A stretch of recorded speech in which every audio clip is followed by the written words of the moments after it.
ಕಲಕೇರಿಯಿಂದ ಗುಬ್ಬೇವಾಡಕ್ಕೆ ಹೋಗುವಾಗ ಹಡಗಿನಾಳ ಕ್ರಾಸ್ ಹತ್ತಿರ ನಿಂತಿದ್ದ ಟ್ರ್ಯಾಕ್ಟರ್ಗೆ ಟಂಟಂ ವಾಹನವೊಂದು ಡಿಕ್ಕಿ ಹೊಡೆದ ಪರಿಣಾಮ ಓರ್ವ ಮೃತಪಟ್ಟಿರುವ ಘಟನೆ ಭಾನುವಾರ ಮುಂಜಾನೆ ನಡೆದಿದೆ. ಸಿಂದಗಿ ತಾಲೂಕಿನ ಹಾಗೂ ಕಲಕೇರಿ ಪೊಲೀಸ್ ಠಾಣೆ ವ್ಯಾಪ್ತಿಗೆ ಬರುವ ಹಡಗಿನಾಳ ಕ್ರಾಸ್ ಬಳಿ ಈ ಒಂದು ಅಪಘಾತ ಸಂಭವಿಸಿದೆ. ಕಲಕೇರಿ ತಾಂಡಾದ ಸುಮಾರು 55 ವರ್ಷದ ತಾವೂರು ದೀಪು ಚವ್ಹಾಣ್ ಅನ್ನೋ ವ್ಯಕ್ತಿ ಮೃತಪಟ್ಟಿದ್ದಾರೆ. 5 ಗಾಯಗೊಂಡಿದ್ದಾರೆ. ಗಾಯಾಳುಗಳನ್ನು ಸಿಂದಗಿ ತಾಲೂಕು ಆಸ್ಪತ್ರೆಗೆ ದಾಖಲಿಸಲಾಗಿದ್ದು, ಗಂಭೀರವಾಗಿ ಗಾಯಗೊಂಡಿರುವ ಇಬ್ಬರನ್ನು ವಿಜಯಪುರದ ಖಾಸಗಿ ಆಸ್ಪತ್ರೆಗೆ ದಾಖಲಿಸಲಾಗಿದೆ ಎಂದು ಹೇಳಲಾಗುತ್ತಿದೆ.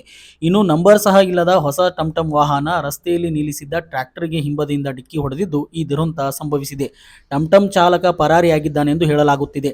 ಕಲಕೇರಿ ಪೊಲೀಸ್ ಠಾಣೆಯ ಪಿಎಸ್ಐ ರಮೇಶ್ ಮಂಟೂರ್ ಅವರು ಸಿಂದಗಿಗೆ ಬಂದು ಪ್ರಕರಣವನ್ನು ದಾಖಲಿಸಿಕೊಂಡಿದ್ದಾರೆ ಎಂದು ತಿಳಿದುಬಂದಿದೆ.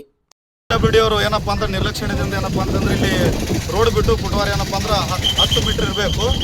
ಅದ್ರ ಸಲುವಾಗಿ ತೆಗ್ಗಟ್ಟಿದ್ದಕ್ಕಾಗಿ ದುರ್ಘಟನೆ ಆಗಿದೆ. ಏನಪ್ಪಾ ಅಂದ್ರೆ ಸಂಬಂಧಪಟ್ಟ PWD ಅವರು ಸೂಕ್ತವಾಗಿ ತನಿಖೆ ಮಾಡಬೇಕು.